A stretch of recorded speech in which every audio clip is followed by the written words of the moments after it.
Hello guys, my name is Drishti. Welcome back to YouTube channel. आज हम start करने जा रहे हैं ज्योमेट्री का चैप्टर नंबर 1 सिमिलैरिटी। बिल्कुल भी टफ टॉपिक नहीं है, सिर्फ हर लेक्चर के बाद प्रैक्टिस करते रहना। ये चैप्टर को ना मैंने 2 पार्ट्स में डिवाइड किया है। एक में हम डिस्कस करेंगे पहले की कुछ कहानियाँ, उसके रिलेटेड क्वेश्चंस करेंगे। नेक्स्ट पार्ट में हम डिस्कस करेंगे कि ये सिमिलैरिटी आखिर होता क्या है एंड इसके ऊपर कुछ क्वेश्चंस करेंगे। चलो, अब आ गया मेरा प्यारा प्यारा सा ट्रायंगल ए बी सी। इसके 3 प्यारे प्यारे साइड्स भी है, side A B, side B C and side A C. 3 angles भी है, angle A, angle B and angle C. अब अगर मुझे ये फाइंड करना है कि ये ट्रायंगल मेरे दिल में कितना जगह ऑक्यूपाई कर रहा है, क्या करूँगी? एरिया फाइंड करूँगी ना। सो एरिया ऑफ ट्रायंगल कैसे फाइंड करेंगे? फॉर्मूला है मेरे पास, half into base into height. अब ये बेस और हाइट क्या है मैं बता देती हूँ। ये आ गया मेरा प्यारा क्यूट सा ट्रायंगल, अक्यूट एंगल्ड ट्रायंगल, जिसके है 3 प्यारे प्यारे साइड्स। हर साइड के रिस्पेक्ट में ना हाइट अलग अलग होता है, ठीक है। तो चलो मान लो हमारा बेस है BC, इसका ऑपोजिट वर्टेक्स दिख रहा है ए। ड्रॉ कर लो एक परपेंडिकुलर लाइन। यही परपेंडिकुलर लाइन जो है ना हाइट है, ठीक है। अब स्टार्ट करेंगे डिस्कस करना सेकंड बेस के बारे में, AC के बारे में।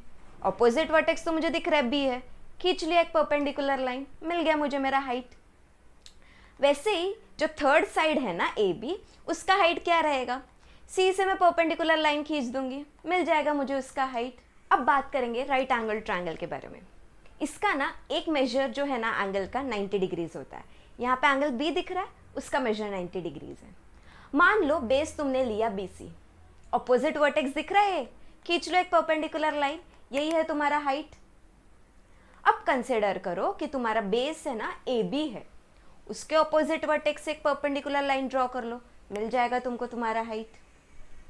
अब थर्ड साइड जो है ना AC, वो बेस है मान लो, ऑपोजिट वर्टेक्स है B, खींच लिया एक परपेंडिकुलर लाइन, मिल गया मुझे हाइट। करेक्ट। तो क्या होता है ना, राइट एंगल्ड ट्रायंगल में 2 हाइट्स जो है ना ट्रायंगल के अंदर भी नहीं बाहर भी नहीं, ट्रायंगल के ऊपर लाई करते हैं। मतलब ट्रायंगल के 2 साइड्स एक दूसरे को परपेंडिकुलर है। अब बात करेंगे एक मोटू से ट्रायंगल के बारे में, ऑब्ट्यूज एंगल्ड ट्रायंगल के बारे में। इसमें ना एक एंगल का मेजर 90 डिग्री से ज्यादा होता है।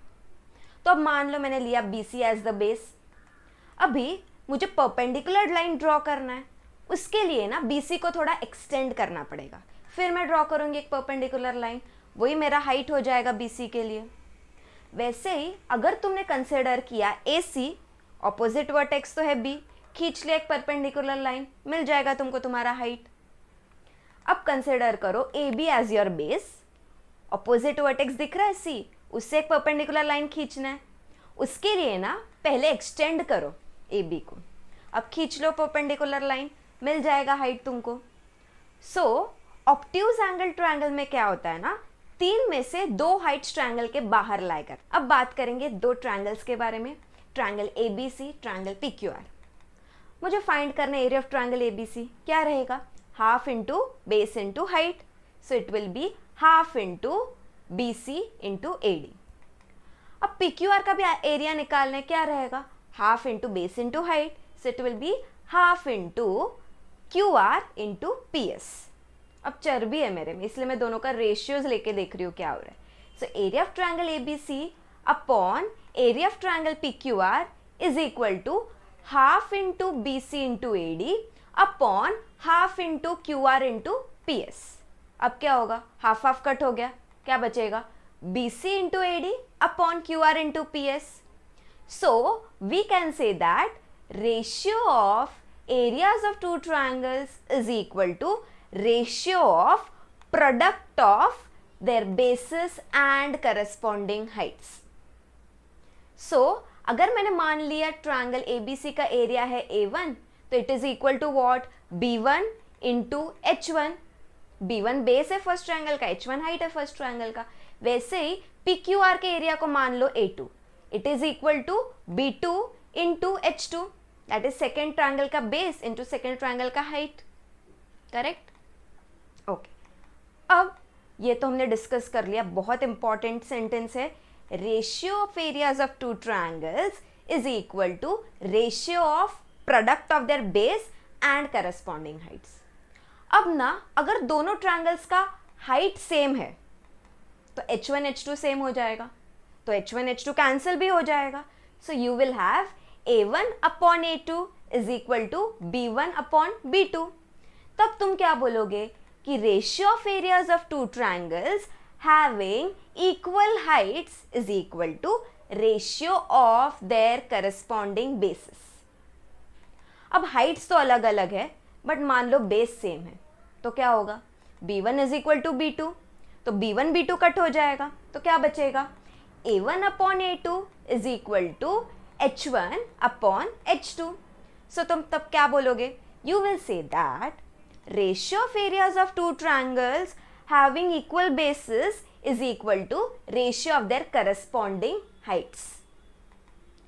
अब दोनों भी सेम है, हाइट भी दोनों का सेम है, बेस भी दोनों का सेम है, तो h1 h2 same, b1 b2 same, h1 h2 cancel, b1 b2 cancel, तो क्या बचेगा, a1 upon a2 is equal to 1, इसलिए a1 is equal to a2 हो जाएगा।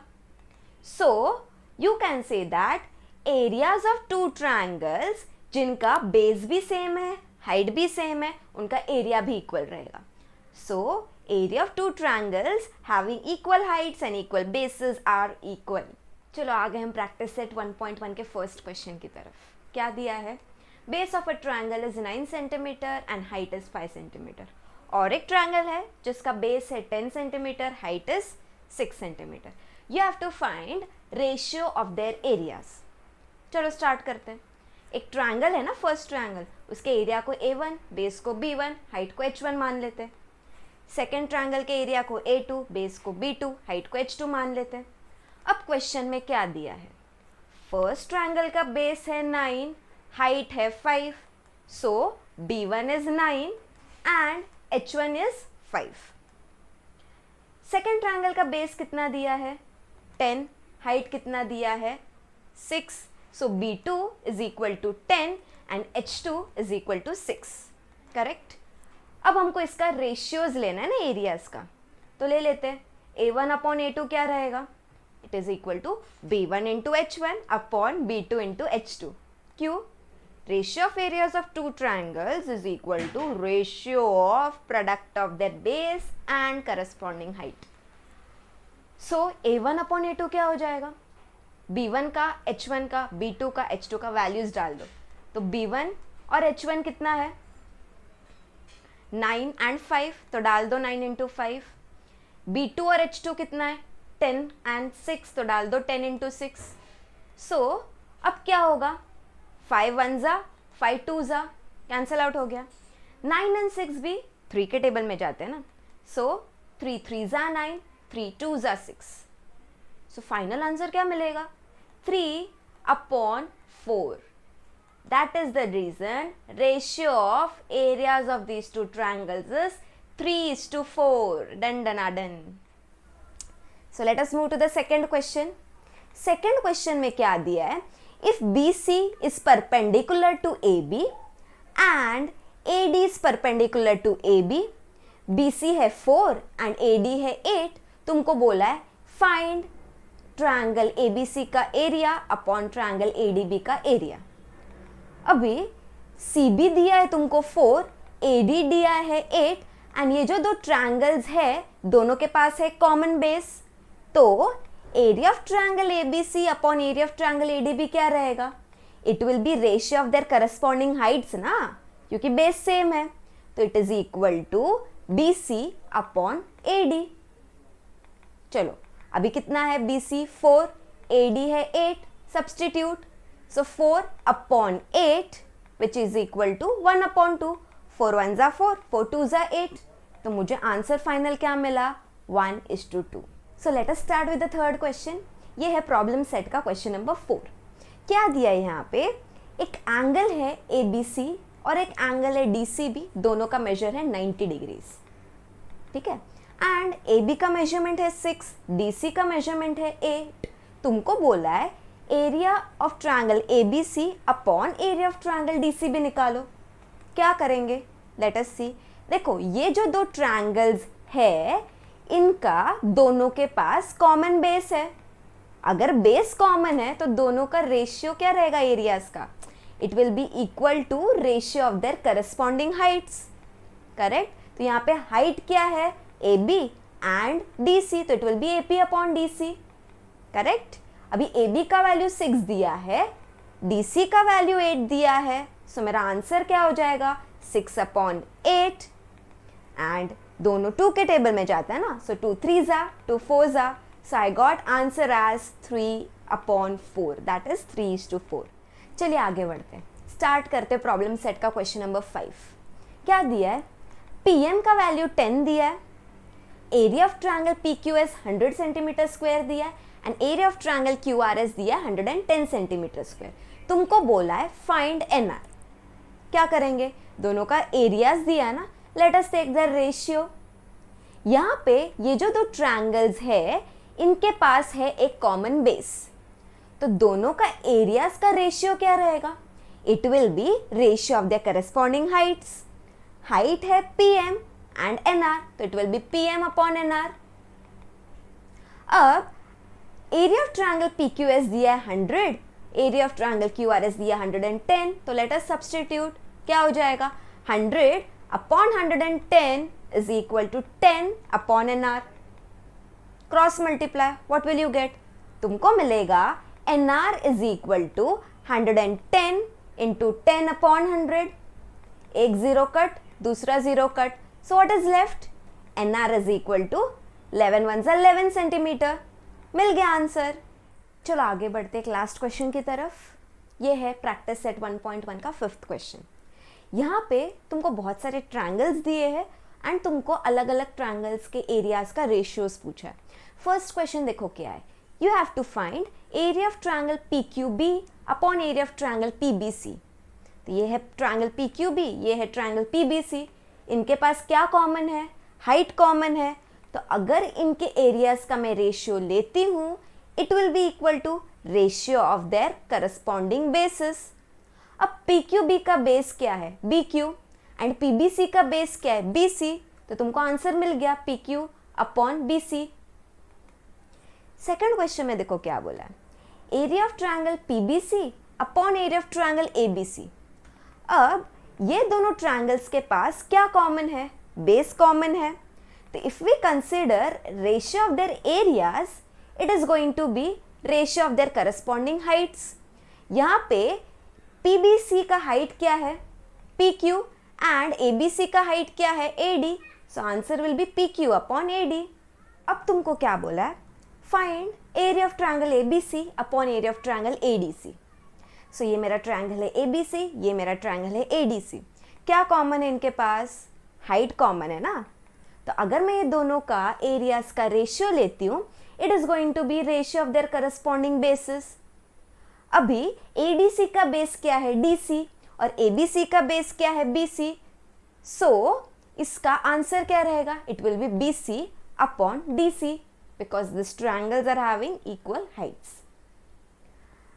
फोर्थ क्वेश्चन में देखो क्या बोला है, तुमको बोला है find area of triangle ADC upon area of triangle PQC। अभी मेरा ट्रायंगल है ADC, ये है मेरा ट्रायंगल PQC। कुछ कॉमन है क्या? बेस भी कॉमन नहीं है, हाइट भी कॉमन नहीं है, तो अब क्या करेंगे? अब इन दोनों के एरियाज का रेशियो लेंगे ना, तो it will be ratio of product of their basis and corresponding Heights. तो अभी ADC ट्रायंगल है, उसका बेस क्या है? DC, हाइट है AD, तो it will B DC into AD upon PQC जो ट्रायंगल है उसका बेस है QC, हाइट है PQ, तो it will be PQ into QC। ठीक है, सो चलो आगे बढ़ते हुए सॉल्व करते हैं प्रॉब्लम सेट का क्वेश्चन नंबर 4। क्या दिया है? Ratio of areas of two triangles is 2:3। ये ट्रायंगल्स का हाइट्स इक्वल है।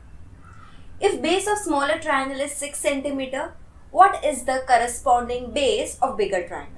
दो ट्रायंगल्स है, फर्स्ट ट्रायंगल है स्मॉलर ट्रायंगल, उसके एरिया को मान लो A1, बेस को मान लो B1। सेकेंड ट्रायंगल बिगर ट्रायंगल के एरिया को मान लो A2, बेस को मान लो B2। अब क्वेश्चन में क्या दिया है? Ratio of their areas is 2:3। So A1 upon A2 is equal to 2 upon 3। Base of smaller triangle is 6 centimetre, मतलब B1 दिया है तुमको 6 सेंटीमीटर.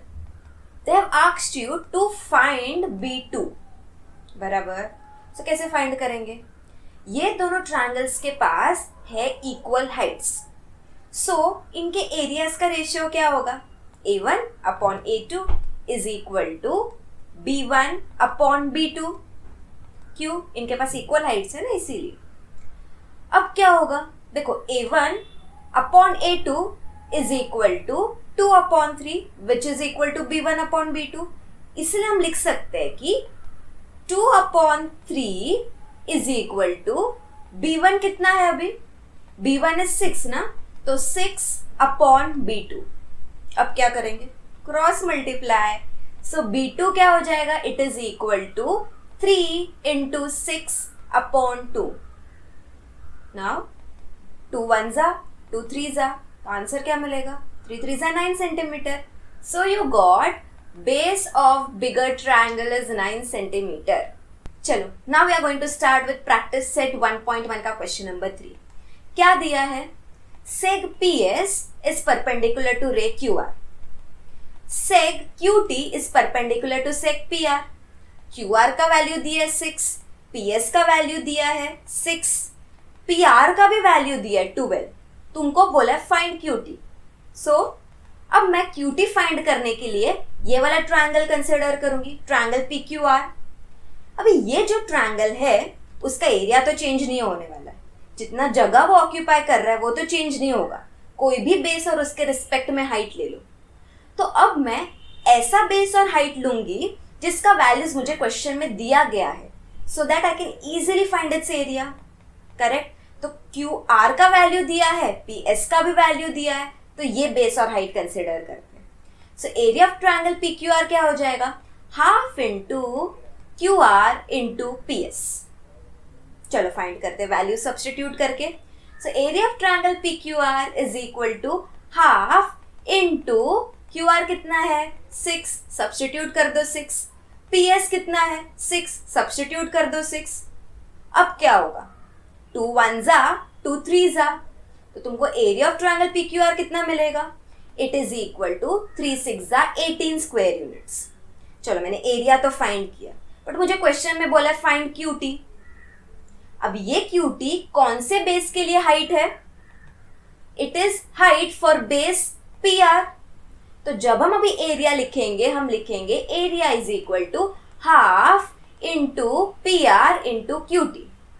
एरिया तो मुझे पता है 18 है, so 18 is equal to half into PR कितना है? 12. डाल दो 12 इंटू QT. अब QT का वैल्यू फाइंड करना है ना, बाकी नंबर्स को ना इक्वल टू के वो साइड भेज दो. तो what will you get? You will get 18 into 2 upon 12 is equal to QT. क्या होगा? 2 1 जा, 2 6 जा, फिर 6 1 जा, 6 3 जा, तो तुमको QT का वैल्यू क्या मिला? You got QT as 3 units. That is only our answer. चलो सुनते हैं 3 प्यारी प्यारी बातें. पहली बात, अगर 2 ट्रायंगल्स है, ठीक है, यहाँ पे एक ट्रायंगल है ABC, दूसरा ट्रायंगल है PQR. ठीक है, दोनों का हाइट्स तुमको दिख रहा है कितना है? 5 सेंटीमीटर का. इसका मतलब ये दोनों ट्रायंगल्स का हाइट सेम है. तो अगर मैं दोनों के एरियाज का रेशियो ले रही हूं तो मुझे क्या मिलेगा? It is equal to ratio of their corresponding bases. अभी ट्रायंगल ABC में बेस क्या है? BC. एंड ट्रायंगल PQR में बेस क्या है? QR. तो इन दोनों के एरियाज का ratio will be BC upon QR. ये हो गया मेरा फर्स्ट प्यारा बात. अब बताऊंगी तुमको सेकंड प्यारी बात. अगर मैंने 2 पैरेलल लाइंस लिए, line L and line M, इन दोनों के बीच में मैंने ड्रॉ किए 2 ट्रायंगल्स. एक है ट्रायंगल ABC, दूसरा है ट्रायंगल PQR.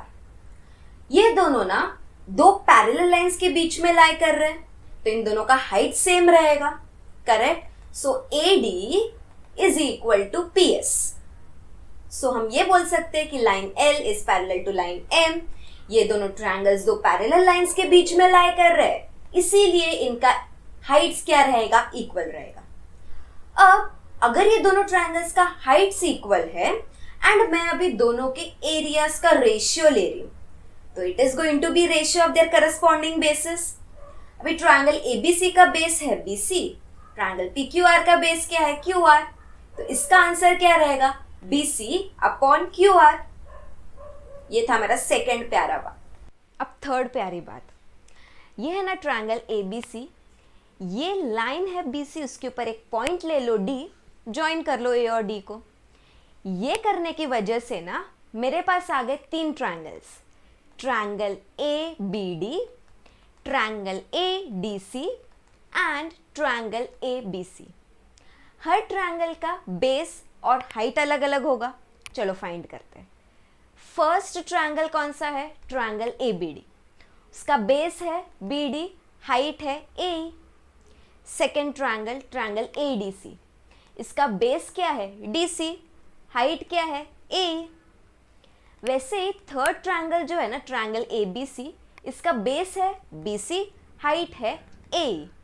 सो एक चीज ऑब्जर्व करो, तीनों ट्रायंगल्स जो है उसके हाइट्स कैसे आ रहे हैं, इक्वल आ रहे हैं। क्यों ऐसा हो रहा है, देयर आर टू रीजंस क्यों ऐसा हो रहा है। फर्स्ट रीजन इज ये तीनों ट्रायंगल्स के पास है ना एक कॉमन वर्टेक्स है, ठीक है, दिख रहा है वो A, that is the common vertex. Second चीज, ये तीनों ट्रायंगल्स के जो बेसिस है ना, base B D, base D C and base B C, ये तीनों सेम लाइन पे लाई कर रहे हैं, that is same B C line पे लाई कर रहे हैं, इसीलिए इन सब के हाइट्स हमको इक्वल मिल रहे हैं। सो अगर कोई भी ट्रायंगल्स ये दो कंडीशन सेटिस्फाई करते हैं तो उन सब ट्रायंगल्स का हाइट है ना सेम रहने वाला है। तुम्हारे लिए एक एग्जाम्पल कंसिडर करते हैं। ये दिख रहा है डायग्राम, इसमें भी है तीन ट्रायंगल्स, तीनों के पास एक कॉमन वर्टेक्स है, वर्टेक्स एन, एंड ये तीनों जो ट्रायंगल्स है इसके जो बेसिस है L P, P M and L M, तीनों भी सेम लाइन पे लाई कर रहे हैं। ये दोनों कंडीशन सेटिस्फाई हो गए, इसलिए तीनों ट्रायंगल्स के हाइट्स क्या रहेंगे, सेम रहेंगे। तो अगर मैं कोई भी दो ट्रायंगल्स उठा के उनका एरिया का रेशियो ले रही हूँ, answer will be ratio of their corresponding bases. तो चलो कंसिडर करते area of triangle L P N upon area of triangle M P N. क्या मिलेगा answer, it is equal to ratio of their corresponding base. इसका base क्या होगा L P N का L P, and M P N का base क्या हो जाएगा एम पी। सो मुझे आंसर मिल गया L P upon M P. अगर मैं कंसिडर कर रही हूँ area of triangle L P N upon area of triangle L M N, it is also equal to ratio of their bases. L P N का base क्या है L P, L M N का base क्या है L M, तो मुझे answer मिल गया L P upon L M. Third मैं रेशियो ले रही हूँ area of triangle M P N and area of triangle L M N की। अब मुझे बताओ एम एन पी का बेस क्या हो जाएगा पी एम, वैसे ही एल एम एन का बेस एल एम हो गया, तो मुझे आंसर क्या मिला P M upon L M. चलो एक राज की बात बताती हूँ। यह है ट्रायंगल ए बी सी, इसके ऊपर 4 पॉइंट्स है ए बी डी सी। ये 4 पॉइंट्स में से अगर 3 कोलिनियर है ना, मतलब सेम लाइन पे लाई कर रहे हैं, तो एक स्पेशल चीज़ होता है। यहाँ पे B D and C collinear है, तो ये जो 3 ट्रायंगल्स बनेंगे उनके पास हाइट्स जो रहेंगे वो इक्वल रहेंगे। उसके साथ साथ उनके पास ना एक कॉमन वर्टेक्स रहेगा, यहाँ पे वो ए है। अब दो ट्रायंगल्स के एरियाज का रेशियो लेके देखते हैं क्या होता है। सो area of triangle A B D upon area of triangle A D C, common vertex कौन सा है ए है ना, ignore it for time being. क्या बचता है B D upon D C, वही तुम्हारा आंसर है। Area of triangle A B D upon area of triangle A B C, ये दोनों ट्रायंगल्स के पास भी एक कॉमन वर्टेक्स है ए, इग्नोर करो उसको भी। क्या बचेगा B D upon B C, वही तुम्हारा आंसर है। अब area of triangle A D C upon area of triangle A B C, common vertex A है, इग्नोर करो, तो बचेगा क्या D C upon B C, वही तुम्हारा आंसर है। तो in this case what is happening is तीनों ट्रायंगल्स के पास जो कॉमन वर्टेक्स है उसको इग्नोर कर रहे हैं हम लोग, जो बच रहा है वो लिख रहे हैं। एंड एक चीज ऑब्जर्व करना, ये जो हमने लिखा है ना, जो बचा हुआ नेम्स है वही उनके बेसिस है। So this is one rasky bar to remember this and easily solve this in your exams.